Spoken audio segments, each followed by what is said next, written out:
Recording in progress.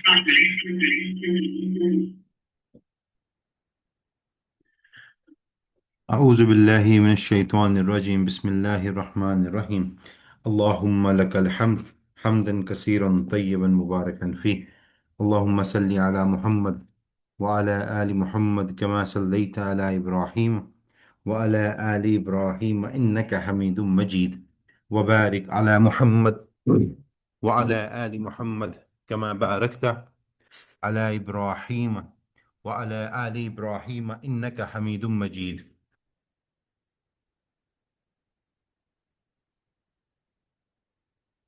يا حي يا قيوم برحمتك أستغيث أصلح لي شاني كله ولا تكلني إلى نفسي طرفة عين اللهم ربنا ظلمنا أنفسنا وإن لم تغفر لنا وترحمنا لنكونن من الخاسرين اللهم ربنا آتنا في الدنيا حسنة وفي الآخرة حسنة وقنا عذاب النار اللهم أجرنا من النار اللهم أجرنا من النار اللهم أجرنا من النار اللهم إنا نسألك في العافية وديني ودنياي وأهلي ومالي اللهم استر عوراتي وآمن رواتي اللهم احفظني من بين يدي ومن خلفي وعن يميني وعن شمالي وأعوذ بعظمتك أن أغتال من تحتي اللهم أنت ربي لا إله إلا أنت خلقتني وأنا عبدك وأنا على عهدك ووعدك ما استطعت أعوذ بك من شر ما صنعت أبوء لك بنعمتك علي وأبوء بذنبي فاغفر لي فإنه لا يغفر الذنوب إلا أنت آمین یا رب العالمین۔ آج کی جو آیات ہیں ہماری، ہم آیت نمبر 26 سے 28 مکمل کریں گے، اور اس کے اوپر ہمارا یہ جو رکوع نمبر 3 ہے سورۃ الانفال کا، یہ مکمل ہو جائے گا۔ سورۃ الانفال زیادہ تر اس میں ہمیں جو سبق سیکھنے کو ملتا ہے وہ یہی ملتا ہے کہ باقی صورتوں کی طرح بھی، کہ ہر چیز کا جو محور ہے، سینٹر ہے، وہ اللہ اور اس کے رسول کے احکامات ہیں۔ خواہ آپ نے جہاد کرنا ہو، خواہ آپ نے زندگی گزارنی ہو، جو بھی معاملات ہیں آپ کے، اس میں جو سینٹر ہے وہ اللہ اور اس کے رسول کے احکامات ہی ہیں۔ زندگی کے معاملوں کو احسن اور خیر تب کنسیڈر کیا جائے گا جب اللہ اور اس کے رسول کی اطاعت ہوگی۔ اگر یہ اطاعت نہیں ہوگی تو پھر زندگی کا کوئی فائدہ نہیں ہے۔ لاسٹ ٹائم بھی ہم نے دیکھا تھا کہ اللہ تعالیٰ نے فرمایا کہ مشرکین مکہ کے وہ لوگ جو چیزوں کو سنتے تھے، سمجھتے تھے لیکن عمل نہیں کرتے تھے، وہ کیا تھے؟ سم بکم عمی فہم لا یرجعون۔ ٹھیک ہے، اور اس کے اوپر ہم نے شان نزول دیکھا تھا کہ بنو عبد الدار قریش کا جو قبیلہ تھا، اس کے بارے میں ذکر کیا گیا۔ پھر ہم نے کچھ احادیث کو منون پڑھا تھا۔ آج کی بھی جو آیات ہیں، اگر اس کا ہم شان نزول دیکھیں گے تو کیونکہ بدر کا مقام تھا، شان نزول تو وہی ہے، لیکن اس کا جو حکم عام ہے اس کی ہمیں بڑی ہی لائیو ڈیمانسٹریشن مل جاتی۔ پہلے ان آیات کی تلاوت کر لیتے ہیں، اور پھر جو اس کے اوپر ہمیں سبق حاصل ہوتا ہے وہ دیکھ لیتے ہیں۔ اعوذ باللہ من الشیطان الرجیم بسم اللہ الرحمن الرحیم وَاذْكُرُوا اِذْ أَنْتُمْ قَلِيلٌ مُسْتَضْعَفُونَ فِي الْأَرْضِ تَخَافُونَ أَنْ يَتَخَطَّفَكُمُ يَتَخَطَّفَكُمُ النَّاسُ فَآوَاكُمْ وَأَيَّدَكُمْ بِنَصْرِهِ وَرَزَقَكُمْ مِنَ الطَّيِّبَاتِ لَعَلَّكُمْ تَشْكُرُونَ۔ اور اس حالت کو یاد کرو کہ جب کہ تم قلیل تھے، سرزمین میں کمزور شمار کیے جاتے تھے، اس اندیشے میں رہتے تھے کہ تم کو لوگ نوچ کھسوٹ نہ لیں، سو اللہ نے تم کو رہنے کی جگہ دی اور تم کو اپنی نصرت سے قوت دی اور تم کو نفیس نفیس چیزیں عطا فرمائیں تاکہ تم شکر کرو۔ اب آپ دیکھیں کہ اللہ مسلمانوں کو یاد کروا رہے ہیں۔ دیکھیں یہ آیت جب شروع ہوئی تھی تو بدر کی جنگ کی بات ہوئی تھی۔ اب بدر کی جنگ کب ہوئی؟ جب مسلمان نہتے تھے، بدر کی جنگ کب ہوئی؟ جب 13 سال کا سخت مکی دور کاٹا۔ بدر کی جنگ کب ہوئی؟ جب فائنینشلی سٹیبل نہیں تھے۔ بدر کی جنگ تب ہوئی جب اپنا سارا مال مکہ میں چھوڑ کے آئے۔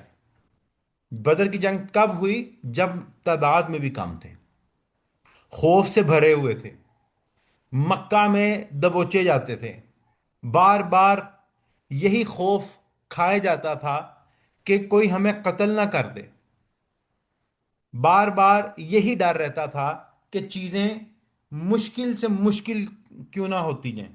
اللہ نے کہا اس وقت کو یاد کرو کہ پھر ہم نے تم پہ عطا کی اپنی چیزیں، نصرت عطا کی بدر کے موقع پہ۔ تم کو کیا دیا؟ مال دیا بدر کے موقع پہ، تاکہ تم شکر ادا کرو۔ اب شکر دیکھو، انہوں نے اتنی تکلیف بھی تو کاٹی 13 سال، اللہ نے ان کو عطا کر دیا، لیکن اللہ پھر بھی انہیں کیا کہتا ہے؟ تم پھر بھی شکر ادا کرو، کہ کوئی یہ نہ سمجھے کہ یار ہم نے اتنی تکلیف بھی تو کاٹی ہے، ہم ڈیزرو کرتے تھے۔ ایسا ہرگز اللہ کی کتاب میں نہیں ہے۔ اللہ کے ہاں ایسی کوئی چیز نہیں ہے جس میں آپ یہ کنسیڈر کر لیں کہ یار میں ڈیزرو کرتا تھا تو اس لیے مجھے یہ چیز ملی۔ نہیں، شکر گزاری کے دو لیول ہوتے ہیں۔ ایک ہے اعترافی، کہ کوئی شخص زبان سے اس کا اعتراف کر لے۔ ایک ہے عملی، کہ کوئی شخص عمل سے اس کو پھر کنٹینیوس رکھے۔ اگر کوئی شخص اعتراف کرتا ہے کہ یار اللہ کا بڑا کرم ہے، بڑا شکر ہے جی، اللہ کا بہت احسان ہے، خواہ وہ اس دور کے صحابہ ہوتے، خواہ وہ دور حاضر کے ہم لوگ ہوتے، اگر ہم آج کے دن میں بھی یہی کہیں کہ یار اللہ کا بڑا احسان ہے، صرف زبانی، لیکن عملی طور پہ اطاعت الہی ہم نہ کریں، تو شکر گزاری ادا نہیں ہوتی۔ ہاں، اسی طرح اگر کوئی شخص زبان سے اللہ کا شکر ادا نہیں کرتا، خاموش رہتا ہے، اطاعت الہی تو کرتا ہے لیکن اللہ کا شکر ادا نہیں کرتا، تو اللہ کا جو شکر ہے وہ ادا نہیں ہوتا۔ تو غرض کہنے کا یہ ہے کہ اللہ کا شکر ادا کرنے کا بدر کے صحابہ کو، اس ٹائم کے مسلمانوں کو حکم دیا گیا کہ تم عملی اور اعترافی طور پہ شکر ادا کرو، اور یہی حکم دور حاضر میں بھی ہم پر لاگو ہے۔ اب شکر کیوں ادا کرنا ہے؟ کیونکہ ان کی کمزوری طاقت میں بدل گئی۔ بدر کے مقام، بدر کی جنگ سے پہلے، مطلب اس دن سے پہلے جس میں حق اور باطل کا فرق کیا، وہ کمزور تھے، اس دن کے بعد وہ طاقتور بن گئے۔ لیکن فخر نہیں کرنا، کیا کرنا ہے؟ شکر ادا کرنا ہے۔ کیسا شکر؟ زبان سے بھی اور عمل سے بھی۔ بدر سے پہلے فقیر تھے، بدر کے بعد کیا بن گئے؟ امیر بن گئے، مال غنیمت آ گیا، خوشحالی آ گئی، تو کیا کرنا ہے؟ شکر ادا کرنا ہے۔ پہلے خوف تھا، اب امن آ گیا، کانفیڈنس آ گیا، لیکن کیا کرنا ہے؟ شکر ادا کرنا ہے، اور یہ سب کا سب اجتماعی طور کے اوپر مسلمانوں نے کرنا ہے۔ اگر اجتماعی طور پہ آپ اعترافی اور عملی شکر ادا نہیں کریں گے تو کیا ہوگا؟ اللہ کی نصرت حاصل نہیں ہوگی۔ اس کی بڑی جیتی جاتی مثالیں ہیں۔ مسلمانوں کی حکومت اندلس کے اوپر 800 سال رہی، 800 سال۔ اندلس، جو بھائی یورپ گئے ہیں انہوں نے اسپین دیکھا ہوگا، انہوں نے قرطبہ دیکھا ہوگا، انہوں نے گرناطہ دیکھا ہوگا۔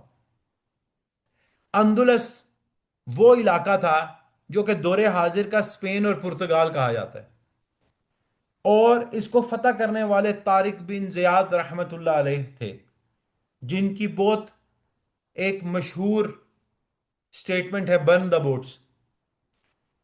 نارتھ افریقن کنٹری سے ان کا تعلق تھا۔ تو غرض کہنے کا یہ ہے، اندلس اللہ نے مسلمانوں کو دے دیا۔ اس سے پہلے مسلمان کمزور تھے، اندلس مل گیا، اسپین پرتگال مل گیا، 800 سال حکومت رہی۔ لیکن 15ویں صدی میں جا کے مسلمانوں کو شکست ہوئی. کیوں ہوئی؟ مسلمانوں نے پاور کے نشے میں ایک دوسرے کا ساتھ دینا، مطلب اتفاق ختم کر دیا. اب پاور کا نشہ آیا کہ اللہ کا شکر ادا کرنا چھوڑ دیا اجتماعی طور پہ. آپس میں مطلب پاور پالیٹکس شروع کر دی. اس کے علاوہ غدار بن گئے، دنیا کی محبت میں آ گئے، مال جمع کرنے لگ گئے. اللہ کی نصرت ان سے چھین لی گئی. اتنی بڑی سلطنت جو کہ 800 سال تک اندلس میں فتح کا نظام رہا، ایسا نظام جس میں یہودیوں کو، عیسائیوں کو انڈیپینڈنٹ عبادت کرنے کے رائٹس دیے گئے. یہی وجہ ہے کہ آج بھی یورپ اور مغربی ثقافت مسلمانوں کے طرز عمل کو پسند کرتی ہے، اس سے انسپائر ہے. یہی وجہ ہے کہ مسلمانوں کا جو طرز حکومت تھا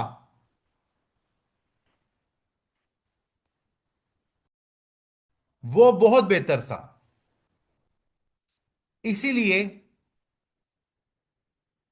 یہی وجہ ہے کہ مغربی جو ثقافت ہے وہ آج بھی مسلمانوں کو کہ اس عمل کو پسند کرتی ہے. لیکن مسلمانوں نے وہاں کیا کیا؟ شکست کھائی. اللہ کی نصرت نہیں رہی. آج بھی اندلس اور آج بھی اندلس میں قرطبہ اور گرناطہ میں اگر کوئی جائیں گے، اسپین کی دو سٹیز ہیں، وہاں آپ کو مسجدیں نظر آئیں گی، لیکن وہاں کوئی اذان دینے والا نظر نہیں آئے گا. کیوں؟ کیونکہ مسلمانوں نے اجتماعی طور پہ اللہ کا شکر ادا نہیں کیا. دوسری طرف سلطنت عباسیہ، جو کہ بغداد کی سلطنت کہلائی جاتی تھی، بہت بڑی سلطنت، اس کو منگولوں نے، ہلاکو خان اور چنگیز خان نے شکست دی. یہ وہ پیک اور خوبصورت ٹائم تھے کہ جس دوران مسلمانوں نے میتھمیٹکس میں، سائنس میں بڑی ترقی کی. لیکن منگولوں نے جتنا ہمارا ڈاکومنٹڈ ایجوکیشن کا سرمایہ تھا وہ کیا کر دیا؟ آگ میں پھینک دیا، جلا دیا. بغداد کو کہا جاتا تھا کہ مطلب پڑھائی کے کی مطلب گڑھ، R&D کا گڑھ. جس طرح آج لوگ سلیکون ویلی امریکہ کو انسپائر سمجھتے ہیں، اس صدی میں بغداد کو ایسے سمجھا جاتا تھا. لیکن مسلمانوں کی ناشکری سے کیا ہوا کہ مسلمان اللہ کا شکر نہیں ادا کرتے تھے تو اللہ کی نصرت نہیں ملی، چیزیں خراب ہو گئیں. یہی وجہ ہے، اگر آپ 100 سال پہلے چلے جائیں تو برطانیہ بر صغیر پر راج کر کے گیا. یہی وجہ ہے کہ مغلوں کی امپائر ختم ہوئی. کیوں؟ عیاشی میں پڑ گئے. یہی وجہ ہے کہ دور حاضر میں بھی آج فلسطین کے ساتھ جو ظلم ہو رہا ہے، آج پولیٹیکلی مسلمان جہاں جہاں سفر کر رہے ہیں، اس کی وجہ کیا ہے؟ کہ اجتماعی طور پہ اللہ کا شکر کوئی نہیں ہے. یہ چیز بڑی اہم ہے. اسی لیے یہ آیت دور حاضر میں بھی اپلیکیبل ہے کہ اللہ فرماتے ہیں کہ تم آج کے دور میں بھی میرا شکر ادا کرو. اگر شکر ادا نہیں کرو گے، اللہ اور اس کے رسول کی خیانت کرو گے، تو وہی حال ہوگا جو دور حاضر میں ہمارا حال ہو رہا ہے. آگے دیکھیں، یا ایہا الذین آمنوا لا تخونوا اللہ والرسول وتخونوا اماناتکم وانتم تعلمون. اے ایمان والو، تم اللہ اور رسول کی حقوق میں خلل مت ڈالو اور اپنی قابل حفاظت چیزوں میں خلل مت ڈالو، اور تم تو جانتے ہی ہو. اب یہ جو صورت، یہ جو آیت ہے، اس کا شان نزول کچھ ایسا ہے کہ ایک صحابی تھے ابو لبابہ رضی اللہ تعالی عنہ. ابو لبابہ کو رسول اللہ صلی اللہ علیہ وسلم نے بنی قریظہ کی طرف بھیجا کہ ان کو وارننگ دے کے آؤ کہ ایویکویٹ کر دیں بنو قریظہ کو. بس اب جب وہ وہاں گئے، انہوں نے یہودیوں کو کہا کہ بنی قریظہ کو ایویکویٹ کر دیں. تو یہودیوں نے انہی سے پوچھا کہ آپ ہمیں مشورہ دیں کہ ہم کیا کریں. اور انہوں نے پھر مشورہ دے دیا۔ اب اس کے بعد ان کے ذہن میں یہ آیا کہ میں نے تو یہ اللہ اور اللہ کے رسول سے خیانت کر دی، میں تو یہاں صرف حکم دینے آیا تھا۔ تو انہوں نے اس کو اپنے آپ کو گناہ گار سمجھنا شروع کر دیا، اور پھر اللہ نے ان کی معافی قرآن حکیم میں یوں کر دی اور بتا دیا کہ اللہ اور اس کے رسول کی جو باتیں ہیں نا، اس کی حفاظت کرو۔ اب اس میں غرض کہنے کا یہ ہے، اللہ اور اس کے رسول کے معاملات میں خیانت نہیں کرنی۔ اگر آپ کسی بھی مسلم سٹیٹ، اسلامک سٹیٹ کا حصہ ہیں، تو آپ نے اس کے ساتھ فیتھ فل رہنا ہے، اس کے راز ڈسکلوز نہیں کرنے ہیں، اس کے ایٹامک راز ہوں، اس کی سیاست کے راز ہوں، اس کی اندری خبریں ہوں، آپ نے اس کو ڈسکلوز نہیں کرنا۔ یہی خیانت ہے آپ کی اپنی سٹیٹ کے ساتھ، یہی خیانت ہے اللہ اور اس کے رسول کے احکامات کے ساتھ۔ اللہ اور اس کے رسول کے احکامات کی خیانت ہوتی کیا ہے؟ کہ اللہ اور اس کے رسول کے احکامات کو توڑ دینا، ہر فیصلہ اپنی خواہش، اپنے پرسنل بینیفٹ کے لیے کرنا، عوام کے لیے نہ کرنا، حکومت کے خلاف بات کرنا، عدل کا نظام نہ قائم کرنا، عوام کو تحفظ نہ دینا، جان اور مال کی حفاظت نہ کرنا، یہ سارے معاملات اس آیت کے زمرے میں آتے ہیں۔ تو اللہ فرماتے ہیں کہ اللہ اور اس کے رسول کے معاملے میں ان کے حقوق میں اللہ سے ڈرو۔ تم تو جانتے ہو جن شخصوں نے، جن اشخاص نے مل کے سیدنا عثمان بن عفان رضی اللہ تعالیٰ عنہ کو شہید کیا، انہوں نے اللہ اور اس کے رسول کے حکم کی وائلیشن کی، اس کا پھر نتیجہ بھی بھگتا۔ کیسے بھگتا؟ خانہ جنگی ہوئی، آپس میں مسلمان لڑ پڑے، مسلمان کمزور ہوئے، مسلمانوں کی فتح کے سلسلے رک گئے، خلافت کا نظام ختم ہو گیا۔ یہ وہ چیزیں ہوئیں جب لوگوں نے اس آیت کی وائلیشن کی کہ اللہ اور اس کے رسول کے معاملات میں حفاظت نہیں کی۔ دور حاضر میں بھی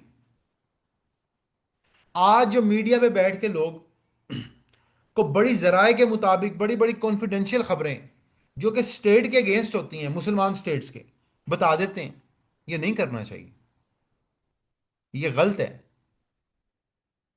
تو غرض کہنے کا یہ ہے کہ انسان کو، ہر خاص اور عام کو، اپنے سٹیٹ کے ساتھ اللہ اور اس کے رسول کے معاملات کو مد نظر رکھتے ہوئے عدل کا نظام قائم کروانا چاہیے، عوام کے تحفظ کے لیے بات کرنی چاہیے، ٹھیک ہے، اور انسان کی جان و مال کی تحفظ کے لیے بات کرنی چاہیے۔ ہاں، جو سٹیٹس یہ کام نہیں کرتی ہیں، آپ ان کو تنقید کا نشانہ بنا سکتے ہیں اپنی کیپیسٹی میں، اگر آپ کے پاس ایسا مینڈیٹ ہے تو۔ اگلی جو آج کی آخری آیت ہے، یہ آیت بڑی خوبصورت ہے۔ وہ کیا ہے؟ وَعْلَمُوا أَنَّمَا أَمْوَالُكُمْ وَأَوْلَادُكُمْ فِتْنَةٌ وَأَنَّ اللَّهَ عِندَهُ أَجْرٌ عَظِيمٌ۔ اللہ فرماتے ہیں، اور تم اس بات کو جان رکھو کہ تمہارے اموال اور تمہاری اولاد ایک امتحان کی چیز ہے، اور اس بات کو بھی جان رکھو کہ اللہ کے پاس بڑا بھاری اجر ہے۔ اولاد اور مال، یہ دو چیزیں کیسی ہیں؟ یہ آپ کے اوپر آزمائش ہیں۔ اگر یہ چیزیں آپ نے اللہ اور اس کے رسول کے مطابق کی تو اللہ اس پہ خوش، اگر ایسے نہیں کی تو اللہ اس پہ خوش نہیں۔ صحیح بخاری میں آتا ہے کہ رسول اللہ صلی اللہ علیہ وسلم نے فرمایا، جس شخص میں یہ تین باتیں ہوں گی وہ ایمان کا مزہ پا لے گا۔ ایک یہ کہ وہ شخص جسے اللہ اور اس کا رسول ان کے ماں سوا زیادہ، جسے اللہ اور اس کا رسول سب سے زیادہ عزیز ہوں، نمبر ایک۔ دوسرا یہ کہ وہ کسی بندے سے صرف محبت اس لیے کرتا ہو کہ غرض اللہ کی خاطر۔ نمبر تین کہ اللہ نے اسے کفر سے نجات دی ہو اور وہ کفر کی طرف واپس پلٹنا آگ میں گر جانے سے بھی زیادہ برا سمجھتا ہو۔ تو یہ وہ ہے جس نے ایمان کا مزہ پا لیا۔ اس میں پہلی چیز کیا ہے کہ اس کے لیے سب سے زیادہ محبوب کیا ہے؟ اللہ اور اللہ کا رسول۔ تو ہر خاص اور عام، میرے اور آپ کے لیے مال اور اولاد سے زیادہ محبوب کیا چیز ہونی چاہیے؟ اللہ اور اس کا رسول۔ ایک اور حدیث میں آتا ہے کہ آپ صلی اللہ علیہ وسلم نے فرمایا، تم میں سے کوئی شخص ایماندار نہ ہوگا جب تک اس کے والد اور اس کی اولاد اور تمام لوگوں سے زیادہ اس کے دل میں میری محبت نہ ہو جائے۔ اب یہ میری محبت کا مطلب کیا ہے؟ کہ اپنی زندگی کو عملی طور پہ رسول اللہ صلی اللہ علیہ وسلم کی زندگی، رسول اللہ صلی اللہ علیہ وسلم کی اسوہ حسنہ پر زندگی گزارنا ہے۔ تو غرض کہنے کا یہ ہے کہ ایک خاص اور عام کو یہ چیز سمجھنی ہے کہ اس کو زندگی اللہ اور اس کے رسول کے مطابق گزارنی ہے۔ مال اور اولاد سے اتنی محبت نہیں ہونی چاہیے کہ فرائض سارے پیچھے ہو جائیں، فرائض کو کمپرومائز کر دیا جائے۔ صحیح بخاری کی ایک اور حدیث ہے کہ اللہ کے نبی نے فرمایا کہ خدا کی قسم، میں تمہارے بارے میں محتاجی اور فقر سے نہیں ڈرتا، لیکن مجھے اس چیز کا خوف ہے کہ تم پر دنیا کے دروازے کھول دیے جائیں گے اور تم مال کی محبت میں مبتلا ہو جاؤ گے۔ مال کی محبت میں اس طرح مبتلا ہو جاؤ گے کہ نمازیں چھوڑ دو گے، نماز نہیں پڑھو گے، فرائض انجام نہیں دو گے، جو چیزیں کرنے کی ہیں ان چیزوں کو بھولتے جاؤ گے، اور صرف مال کے چکر میں کیا کرتے جاؤ گے؟ مطلب آگے سے آگے بڑھتے جاؤ گے۔ اب ایک شخص، مطلب ایک اور حدیث میں آتا ہے کہ ایک شخص ہر وقت کہتا ہے میرا مال میرا مال میرا مال، تو اللہ کے نبی نے فرمایا مال تو وہ ہے جو اس نے کھا لیا یا پہن کے پرانا کر دیا، بس یہی اس کا مال ہے، اس کے علاوہ تو اس کا مال ہی کوئی نہیں۔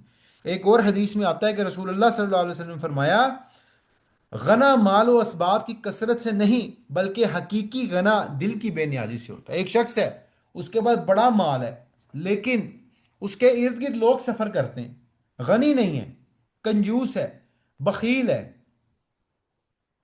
تو اس کے مال کا کیا فائدہ؟ کوئی فائدہ نہیں۔ تو اس کا مال اس کے لیے امتحان ہے۔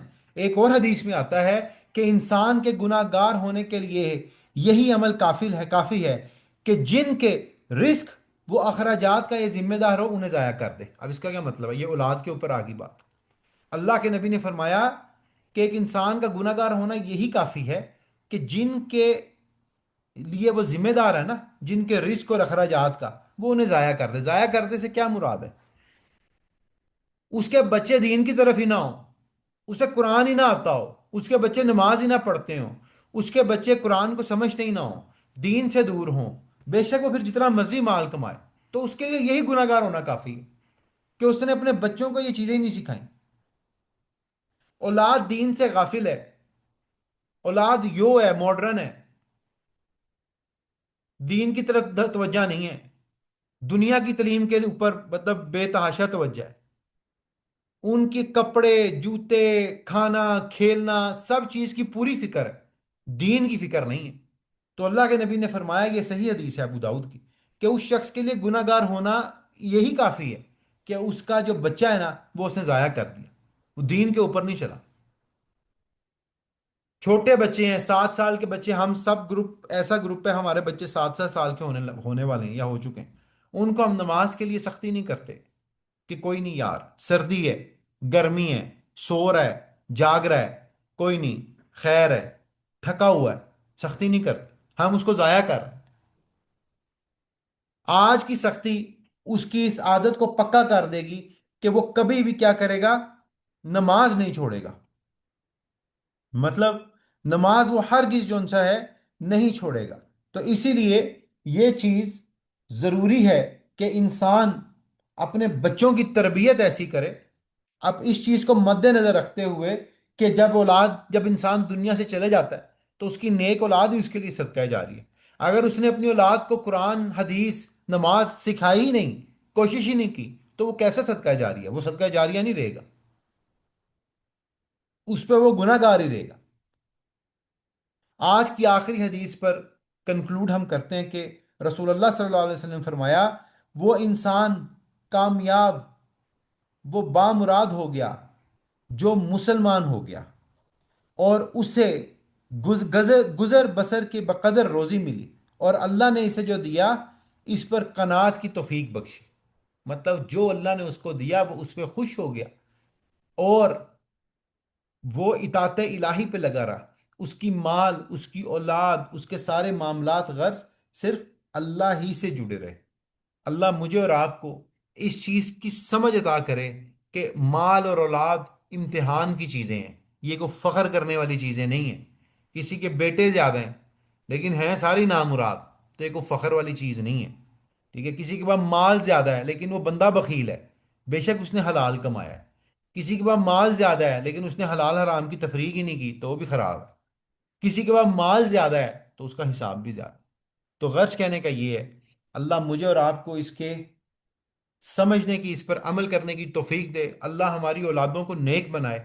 اللہ ان کے اندر ابھی بیسک نماز اور قرآن پڑھنے کا جذبہ ڈالے، اور ہمیں اس چیز کی توفیق دے کہ ہم اگر اس میں کوئی کوتاہی برت رہے ہیں تو ہم اس میں کوئی کوتاہی نہ مطلب برتیں، اور کوئی اگر کمی بیشی رہ جائے تو اللہ اس کو کور کر دے، کیونکہ اللہ کا اس کو کور کرنا بہت ضروری ہے۔